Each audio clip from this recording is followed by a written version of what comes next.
Everybody, it is Monday. It is cold outside.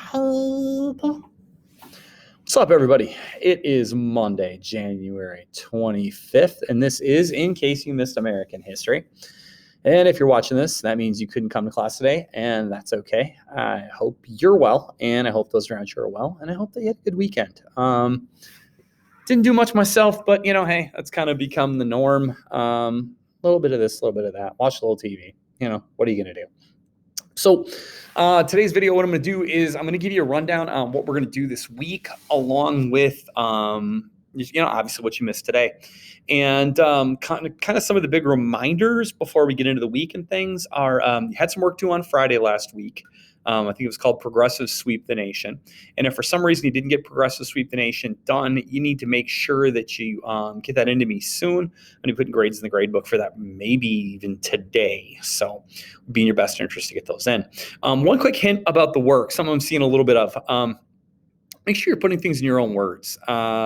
If you're just copying and pasting chunks of stuff out of ushistory.org or copying, pasting things that you're Googling, you're not getting very good grades, because all that shows me is that you can hit the copy and paste function.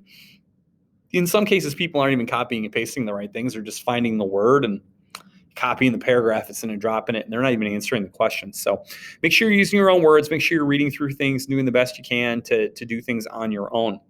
Another reminder is tomorrow is going to be the first day of STAR testing. Tomorrow's second hour, we're going to be doing STAR reading. So you're going to want to make sure to log into your second hour class, be there on time.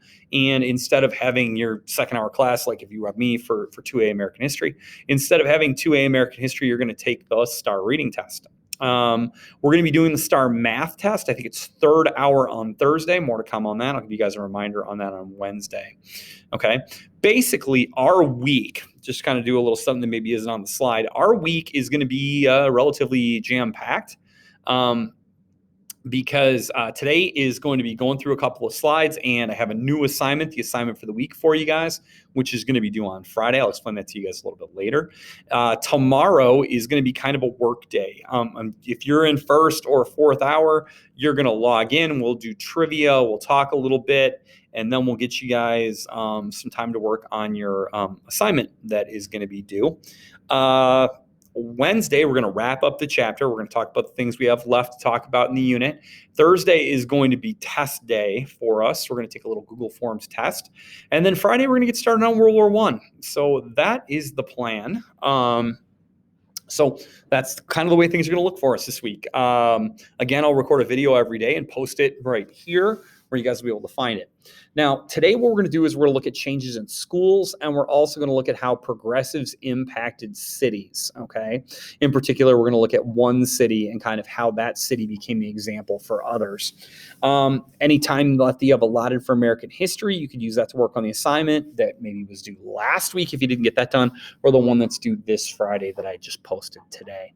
If you have questions, comments, concerns, please make sure to reach out to me. Let me know. Remember, I have those office hours. I also can be reached via email or chat or whatever, however you need to get a hold of me. So if you're feeling like that guy over in that little clip, make sure that you're getting yourself woke up and ready to go. So here we go. First, we're going to focus in on schools, changes that happen in schools. And I'm just going to kind of talk through this. I may not stick perfectly to the slide. So before the Progressive Era, what you would have seen in the United States, especially in rural areas, country areas, you would have seen a lot of one-room schoolhouses. Now, maybe if you lived in a city, there'd be enough kids in an area that you might have had grade-level rooms, depending on how things go.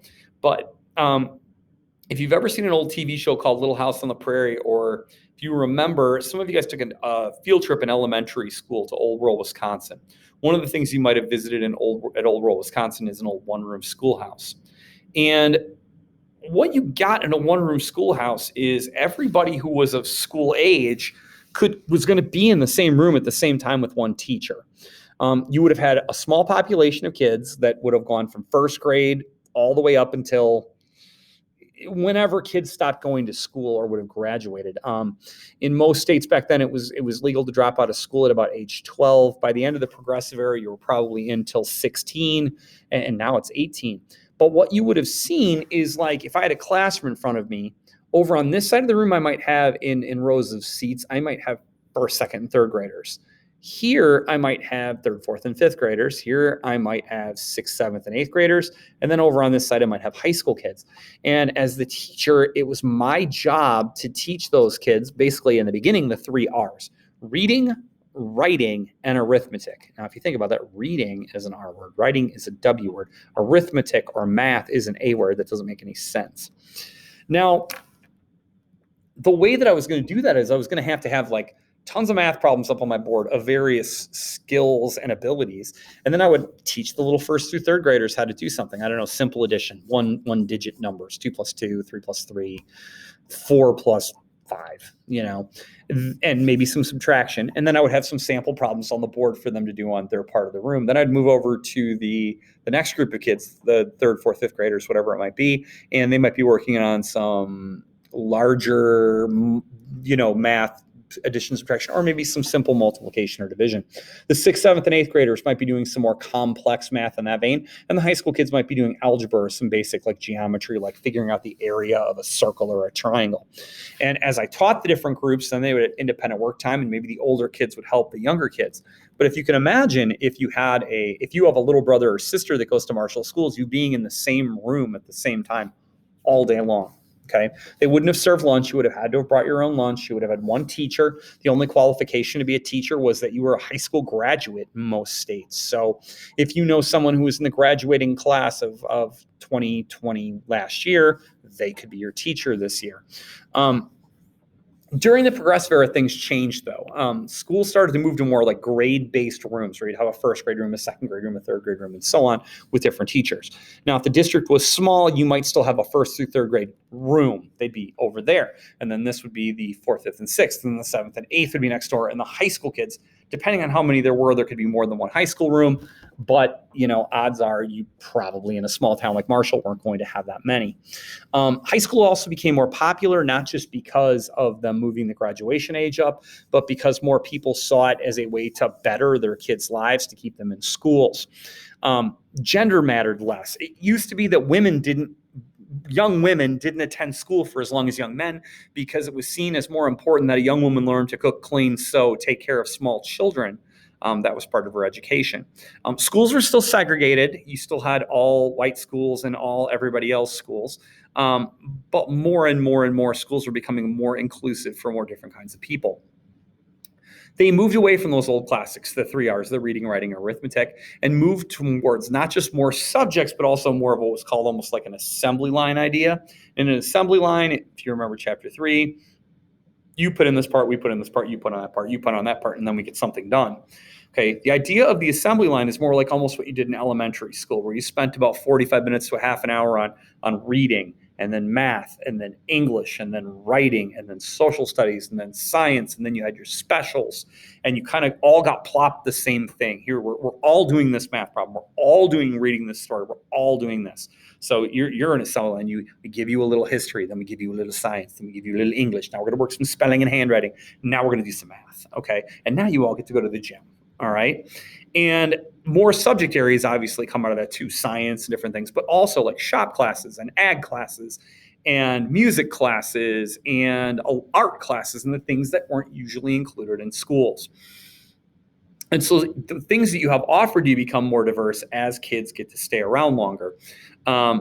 Kindergarten also became a thing. It comes from Germany. You would have found the first kindergartens in Wisconsin, and in particular in Watertown, Wisconsin, over that way. A place called the Octagon House was the host of the first kindergarten. And the idea back then with kindergarten was to get kids to learn to socialize with other kids, learn how to stand in line, learn how to follow directions, to tie their shoes, maybe some ABCs, but you weren't doing anything very complicated in kindergarten. The main thing is progressives realized that school had to get better for the country to get better. Education had to get better for the country to get better. And they felt like this wasn't a way to teach people about the environment, or it wasn't a way to teach people how to feel about politics, but it was a way to teach people the basics, but then also how to problem solve and think big thoughts. Okay.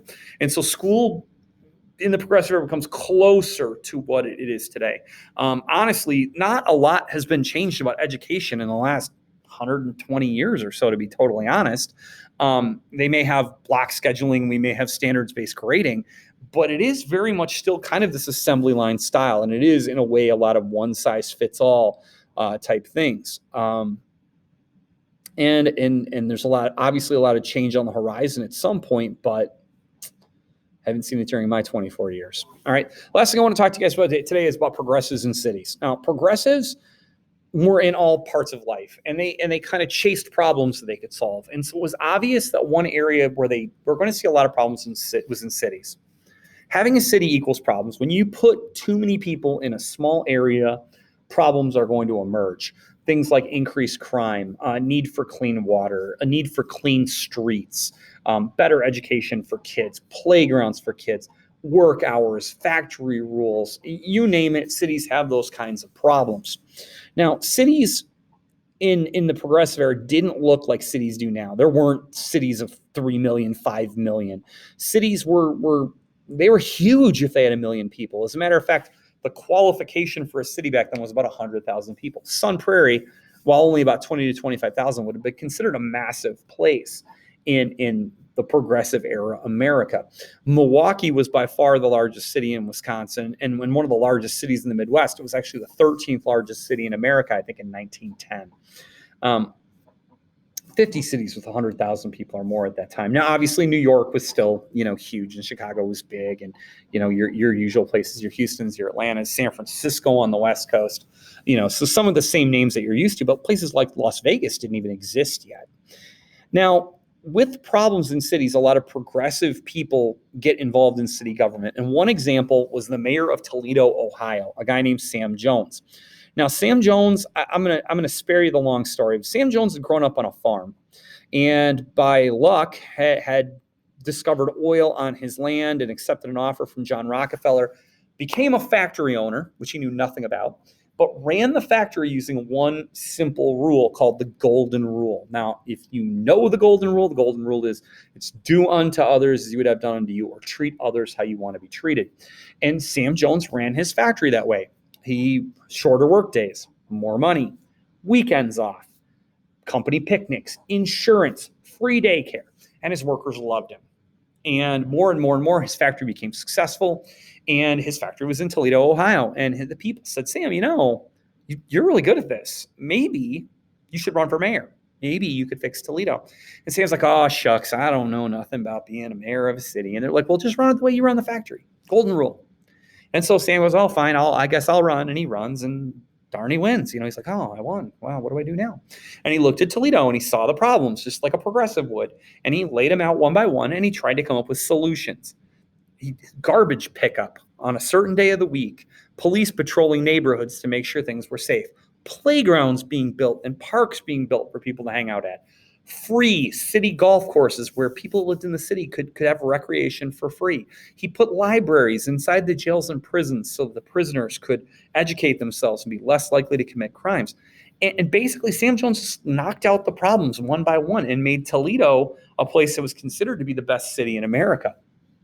And other progressive mayors and other mayors of cities were like, I don't understand how this guy's doing it. So they would go and visit him, and they would say, what were you dealing with? And then how did you solve the problem, and what works and what doesn't work? And that's another thing about progressives that's really good, is they share their wins with other people. They don't keep things a secret. Sam didn't go, well, Toledo's the best city and you can't have my stuff. He went, here's what I did. Okay. And in particular, a lot of those mayors, Sam Jones included, focus in on what are called bread and butter issues, or like staple ideas, things that everybody has going, things that everybody's worried about. Those are bread and butter issues. So the city workday, sanitation, clean water, education, parks for people, things along those lines. And using the Golden Rule, Sam becomes the example for the country.